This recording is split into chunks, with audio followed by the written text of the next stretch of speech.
Siapa yang tak kenal Umar bin Khattab? Lelaki yang jika ia melewati sebuah jalan, maka setan pun akan memilih jalan lain karena takut kepadanya.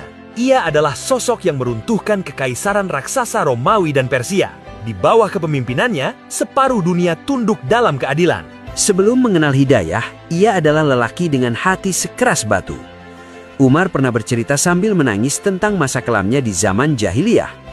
Ia membawa anak perempuannya yang masih kecil ke padang pasir untuk dikubur hidup-hidup. Saat Umar menggali lubang, sang anak dengan polosnya mengusap debu dari janggut ayahnya. Tanpa tahu sang ayah akan mencabut nyawanya. Begitu kerasnya Umar saat itu, hingga ia berjalan dengan pedang terhunus hanya untuk satu tujuan, membunuh Rasulullah SAW. Namun, takdir berkata lain. Surat Toha meruntuhkan egonya, dan singa padang pasir itu pun bersujud di bawah naungan iman. Islam mengubah segalanya. Umar yang dulunya kejam berubah menjadi pemimpin yang paling mudah menangis. Di pipinya terdapat 2 garis hitam yang membekas secara permanen. Garis itu bukan karena luka pedang, melainkan jalur yang terbentuk karena aliran air mata yang terus-menerus jatuh setiap kali ia teringat akan tanggung jawabnya di hadapan Tuhan. Suatu malam, saat penduduk Madinah sedang terlelap, Umar justru terjaga dalam tangisnya yang sesenggukan. Ia memikirkan sesuatu yang bahkan tak terlintas di pikiran pemimpin dunia manapun.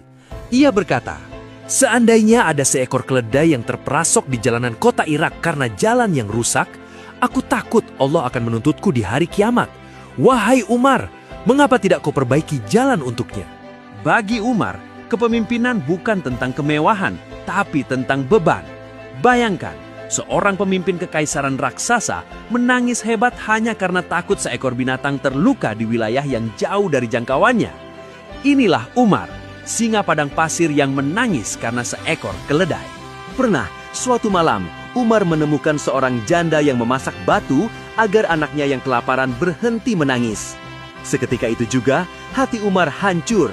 Ia berlari ke gudang Baitul Mal dan mengambil sendiri 1 karung gandum. Saat pengawalnya ingin membantu, Umar menolak dengan tegas sambil berurai air mata. "Apakah kau mau memikul beban dosaku di hari kiamat nanti?" Ia memikul karung itu di atas punggungnya sendiri, berjalan menembus kegelapan malam, dan memasakkan sendiri makanan untuk anak-anak tersebut. Dunia terheran-heran saat ia memasuki Yerusalem untuk menerima kunci kota.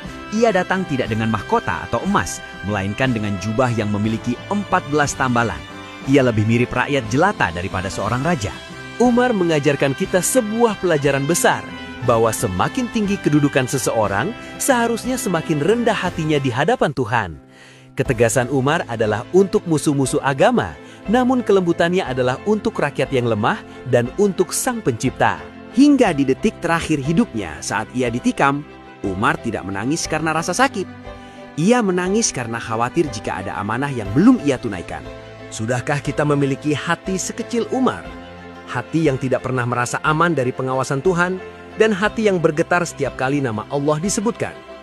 Karena sesungguhnya, mereka yang paling ditakuti dunia adalah mereka yang paling takut kepada Tuhannya.